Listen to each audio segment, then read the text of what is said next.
Assalamualaikum warahmatullahi wabarakatuh. Saya Yuliana Mufidatur Rahma, absen 36 dari kelas 11 MIPA 5, ingin menjelaskan tentang hubungan internasional. Apa itu hubungan internasional? Sebuah interaksi manusia antar bangsa baik secara individu maupun kelompok yang dilakukan baik secara langsung maupun secara tidak langsung dan dapat berupa sebuah persahabatan, persengketaan, permusuhan, ataupun peperangan. Menurut Undang-Undang Nomor 37 Tahun 1999, hubungan internasional adalah setiap kegiatan yang menyangkut aspek regional dan internasional yang dilakukan oleh pemerintah, baik di tingkat pusat maupun daerah atau lembaga-lembaganya, lembaga negara, badan usaha, organisasi politik, organisasi masyarakat, lembaga swadaya masyarakat, atau warga negara Indonesia. Berhukum hubungan internasional yang pertama Pancasila Sila kedua, yang kedua Pembukaan UUD 1945, yang ketiga Pasal 11 UUD 1945, yang keempat Pasal 13 UUD 1945. Faktor yang mendorong hubungan internasional ada dua, yaitu faktor internal dan faktor eksternal. Faktor internal yang pertama adalah adanya kekhawatiran terancam kelangsungan hidup. Yang kedua, keinginan untuk mewujudkan kepentingan nasional. Yang ketiga, kebutuhan yang tidak dapat dipenuhi oleh negaranya sendiri.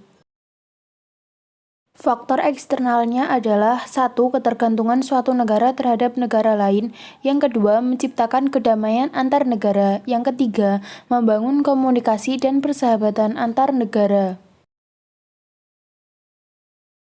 Arti penting hubungan internasional. Yang pertama, menjalin kelangsungan hidup berbangsa dan bernegara. Yang kedua, membangun sikap solidaritas. Yang ketiga, berpartisipasi dalam ketertiban dunia. Yang keempat, membantu penyelesaian konflik atau perselisihan yang dapat mengancam perdamaian dunia. Bentuk hubungan internasional. Yang pertama, kerjasama bilateral. Yang kedua, kerjasama regional. Yang ketiga, kerjasama multilateral. Kerjasama bilateral adalah jenis hubungan yang melibatkan dua belah pihak atau dua negara. Contohnya, Indonesia dengan Arab Saudi adalah haji, Indonesia dengan Inggris dalam bidang pendidikan, Indonesia dengan Singapura dalam bidang ekonomi dan industri. Kerjasama regional adalah kerjasama yang dilakukan oleh negara-negara yang berada di kawasan satu rumpun atau dalam satu kawasan, misalnya ASEAN. ASEAN merupakan kerjasama negara-negara yang berada di wilayah Asia Tenggara, dan Indonesia menjadi salah satu pemrakarsa berdirinya ASEAN.